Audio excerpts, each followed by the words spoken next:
Hello, and welcome back to Foggy but Functional, a slow space for overstimulated minds, foggy days, and anyone living with limited energy. Here, we move at the pace your body allows. No pressure to keep up, no pressure to be productive, just room to breathe, listen, and feel less alone. I'm Joy, and this week's episode is called Energy Accounting. Today, we're talking about spoons, limits, cancellations, and the guilt tax. Not as problems to fix, but as realities many of us live with quietly. This is a slower conversation. No pressure to agree, no pressure to take note, no expectation that you'll feel better by the end. Just space.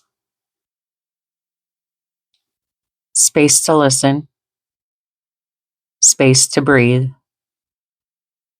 space to feel less alone inside your own experience. If you're listening while laying down, or while trying to settle your nervous system, or while your brain feels foggy and overfull, you're in the right place. Let's begin with something simple: a breath. Not a deep breath, those can feel like work. Just the next breath you were already going to take. Notice it, let it arrive, let it leave.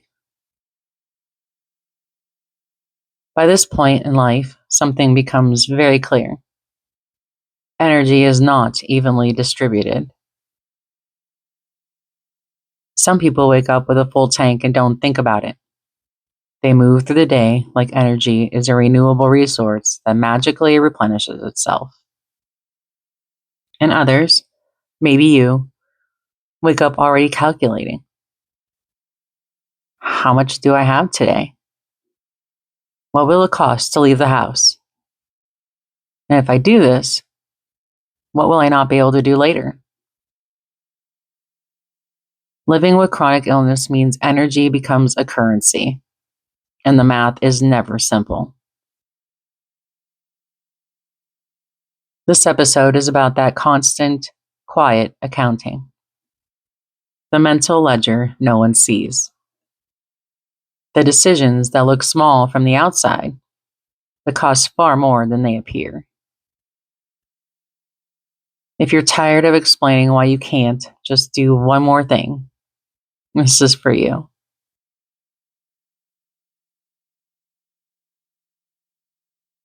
Energy accounting isn't just physical, it's cognitive, emotional, and social. Brain fog makes decisions heavier.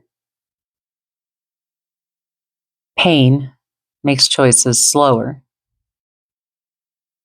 And fatigue makes everything negotiable. You don't just decide to do something, you calculate. If I shower now, will I still be able to cook later? If I make this call, will my brain be usable afterwards? If I say yes today, what am I borrowing from tomorrow? This constant calculation is exhausting on its own. And when brain fog is involved, the math gets worse. And you forget what you've already spent. You overestimate what you have left. And you pay for it later. None of this is irresponsibility. It's adaptation. It's survival. And it's invisible labor. There's a metaphor many people use to describe this kind of energy math called the spoon theory, created by writer and patient advocate Christine Miseradino. If you've heard of it, you already know how strangely accurate it can feel. If you haven't, here's the simplest way to think about it. Imagine you start each day with a handful of spoons. Not real spoons, just units of energy. Some people wake up with dozens, and they don't even notice they're spending them. But for people living with chronic illness, the number of spoons changes every day. Some mornings, you wake up with 10. Some mornings, you wake up with 3. Some mornings, maybe 1. And everything costs a spoon. Getting dressed, making food, answering a message, processing noise, thinking through a decision. Even just existing through pain or fatigue quietly drains the pile. And the hard part is that you never know how many spoons you'll have tomorrow. So you learn to ration, to prioritize, to choose carefully. And sometimes you run out. Not because you're mismanaged anything, not because you weren't trying hard enough, but because the days simply cost more spoons than you had.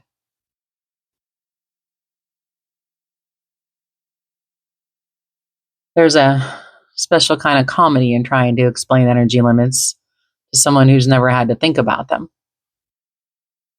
An example, friend calls up, ring, ring. Hey, you want to go to a festival later?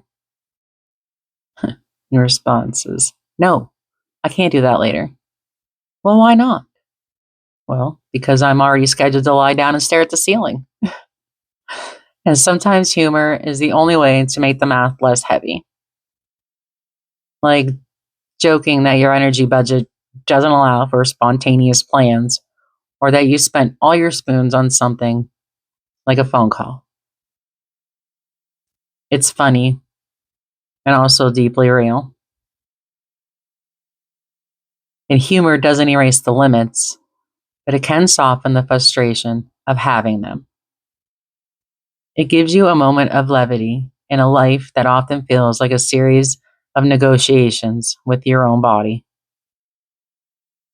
And sometimes laughing at the absurdity is the only thing that keeps the day from collapsing in on itself.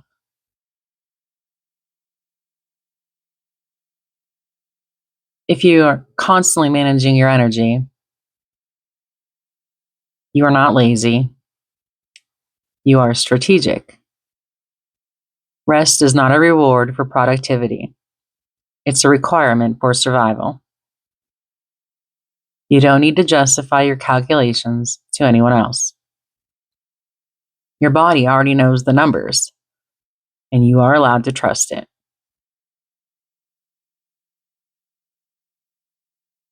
So let's slow down together,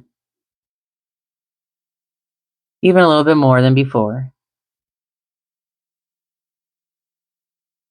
Think of one thing you did today that cost energy.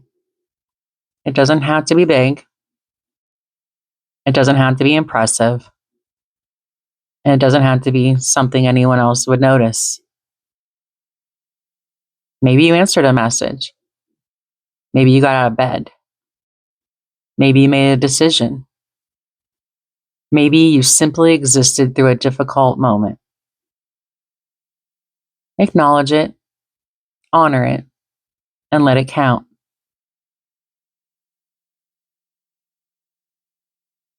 Before we close, I want to return the spoons for a moment. If today costs more spoons than you expected, if you're ending the day with fewer than you hoped, if you're already worried about tomorrow's supply, you're not doing anything wrong. Your worth is not measured in spoons. Your value is not measured in output. And your humanity is not measured in productivity. Some days you'll have more. Some days you'll have less. Both are valid. Both are real. Both deserve compassion. Let's take one more breath together. Not a deep breath, just a gentle one. The kind that doesn't demand anything from you. In and out. And thank you for listening. And thank you for being here in whatever state you're in. Take care of yourself this week in the ways only you know how.